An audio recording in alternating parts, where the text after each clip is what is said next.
Social మీడియాలో ప్రత్యర్థి పార్టీపై మాటల దాడులతో పార్టీలు యాక్టివ్గా ఉంటాయి. కానీ ఏపీలో అధికార పార్టీ టీడీపీ మాత్రం హైపర్ యాక్టివ్.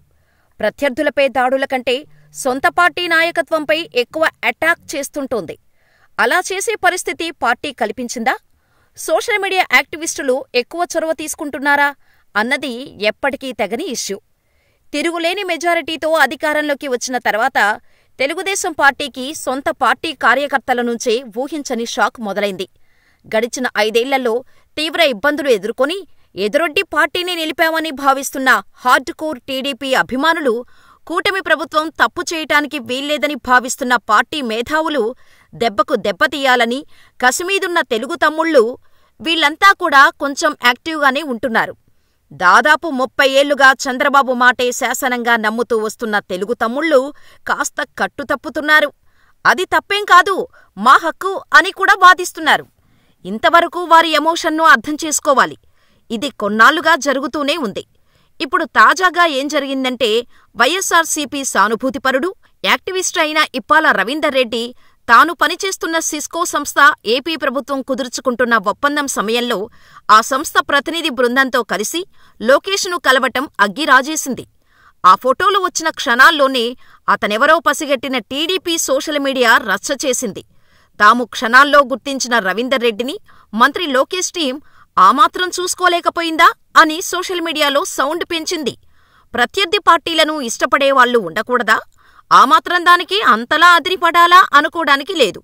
టీడీపీ వాళ్ల సోషల్ మీడియా అపోనెంట్ లిస్టు తీస్తే మొదటి 5 పేర్లల్లో ఉండేది రవీందర్ రెడ్డి, ఇప్పాల పేరు. అంత ముఖ్యమైన శత్రువును ఏకంగా లోకేష్తో షేక్ హ్యాండ్ ఇచ్చే స్థాయికి తీసుకొచ్చారా అన్నది వాళ్ల కడుపు మంట. ఎందుకంటే వైఎస్సార్సీపీ అధికారంలో ఉన్నప్పుడు కానీ, అంతకు ముందు కానీ టీడీపీ మీద అతను సామాజిక మాధ్యమాల్లో చేసిన ప్రచారం ఆ స్థాయిలో ఉంది. మరి నేను ఇక్కడ ప్రస్తావించలేని, మాట్లాడలేని భాషలో ఆ పోస్టులు ఉన్నాయి. ఇప్పటికే అరెస్టు చేయాల్సినటువంటి వ్యక్తిని ఆ పని చేయకుండా పిలిచి మర్యాదలు చేస్తారా అని వాళ్ల గొడవ. దాంట్లో అర్థం ఉంది. అయితే లోకేష్ టీం చెబుతోందేంటంటే, సిస్కో టీములో వచ్చే మనుషులు తమకెలా తెలుస్తారు?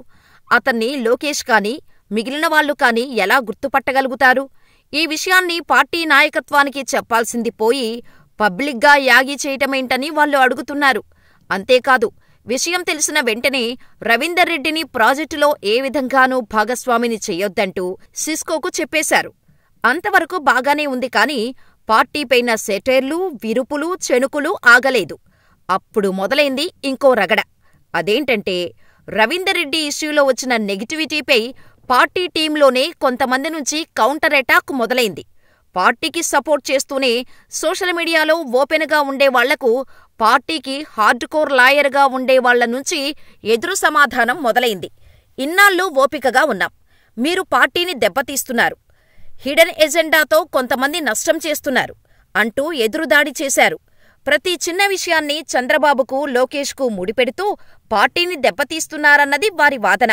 ఈ విషయంలో కూడా లోకేష్ టీం క్షణాల్లోనే తప్పును సరిదిద్దిందని, అయినా కూడా ఇంకా ఏదో ఆశించి కొంతమంది ఇలా చేస్తున్నారని వారు ఆరోపించారు. ఇది పార్టీపై అభిమానంతో నిస్వార్థంగా పనిచేసే తమపై నిందలేంటన్నది మొదటి బ్యాచ్ అంతరంగం. మీరు చేసే పనితో పార్టీకే నష్టమన్నది రెండో బ్యాచ్ అభ్యంతరం. ఇది ఇప్పట్లో తేలేది కూడా కాదు. పార్టీ కోసం డబ్బును, సమయాన్ని వెచ్చించటంతో పాటు బోనస్గా కేసులు, వేధింపులు ఎదుర్కొన్న తమకు పార్టీ పట్ల చిత్తశుద్ధి ఉందని, పార్టీని విమర్శించే హక్కు కూడా ఉందని వాళ్ల వాదన. ఈ ప్రభుత్వం వచ్చిన 3 నెలల నుంచే తెలుగుదేశంలో అసంతృప్తి స్వరం మొదలైంది. వాళ్లు కోరుకున్నంత వేగంగా ప్రత్యర్థులపై చర్యలు తీసుకోవడం లేదన్నది వీళ్ల బాధ. సోషల్ మీడియాలో అనుచిత వ్యాఖ్యలు చేసిన వాళ్లు మొదలుకొని అవినీతితో పేట్రేగిన వారి వరకు అందరి భరతం పట్టేయాలన్నది వీళ్ల ఆలోచన.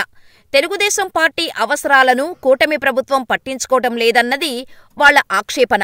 వైసీపీకి అనుకూలంగా ఉన్న సంస్థలకే కాంట్రాక్టులు, టీడీపీ వాళ్లను వేధించిన పోలీసులకు మంచి పోస్టింగులు, ఇవన్నీ టీడీపీ కార్యకర్తల కోపాన్ని మరింత పెంచాయి.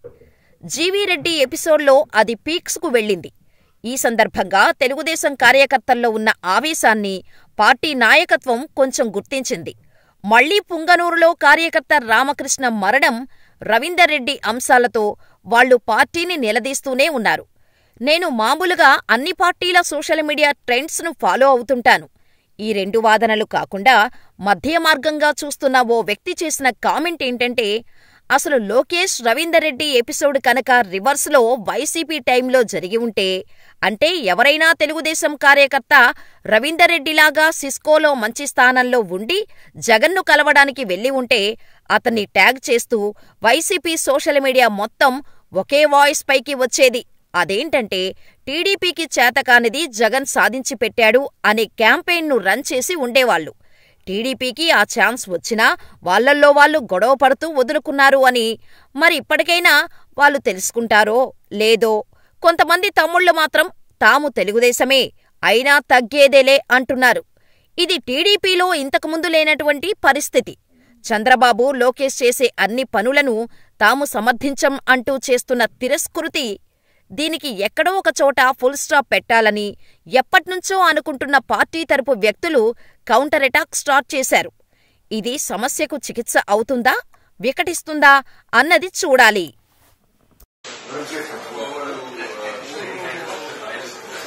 Important